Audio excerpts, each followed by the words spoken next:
আসসালামু আলাইকুম, কেমন আছেন সবাই? চলুন আজ আপনাদের ট্রেন ভ্রমণে নিয়ে যাব। ভ্রমণে শুরু হবে আমার শহর রাজবাড়ী থেকে। সকাল সকাল প্রকৃতির মাঝ দিয়ে ট্রেন জার্নি করতে ভালোই লাগে।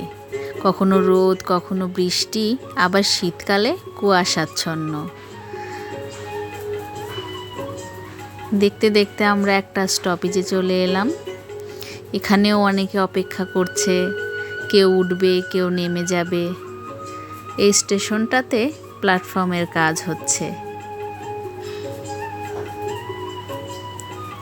ভিডিওটা কিছুদিন আগে করে রাখায় রাস্তার পাশে আপনারা কৃষ্ণচূড়ার সমাহার দেখতে পাবেন। সোনা ধানে মাঠগুলো ভরে আছে।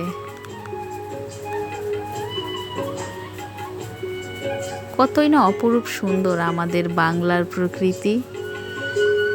চলে এলাম আরও একটি স্টপেজে। কৃষ্ণচূড়া ফুলে ভরে আছে স্টেশনের পাশের গাছগুলো। যাত্রীদের তড়িঘড়ি করে ওঠানামা, আবার চলতে শুরু করে ট্রেন।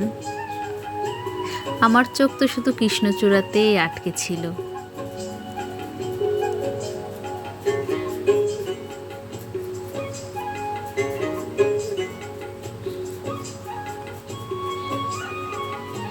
অপরূপ সবুজের মাঝ দিয়ে ছুটে চলা ভালোই লাগে।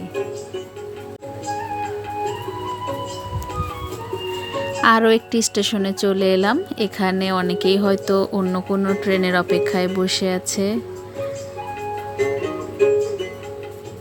মানুষের জীবন অনেক গতিশীল, কেউই আমরা আসলে থেমে নেই। এই ট্রেনের মতো আমরাও আমাদের জীবনে ছুটে চলেছি।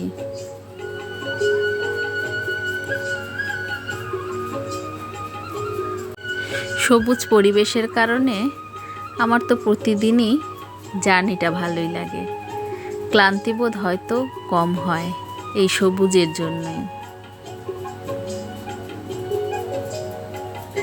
প্রতিদিনই আমাকে এই দূরত্বটা যাওয়া আসা করতে হয়। ভিডিও দেখেই আপনারা হয়তো বুঝতে পারছেন। তো আরেকটি স্টেশনে চলে এলাম। এখানেও অনেক মানুষ অপেক্ষা করেছিল। কেউ উঠে এলো, আবার কেউ অন্য কোনো ট্রেনের আশায় রয়ে গেল এখানে অপেক্ষারত।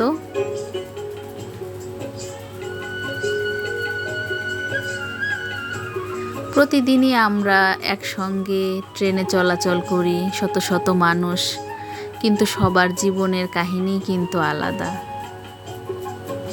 সবাই নিজেদের জীবন ও জীবিকার প্রয়োজনে সামনে ছুটে চলেছি। গল্প করতে করতে আমিও চলে এসেছি আমার গন্তব্যে। ট্রেন থেকে নেমে পড়লাম। আমরা যার যার গন্তব্যে পৌঁছে গেলেও ট্রেন ছুটে চলে অবিরাম, গন্তব্যহীন।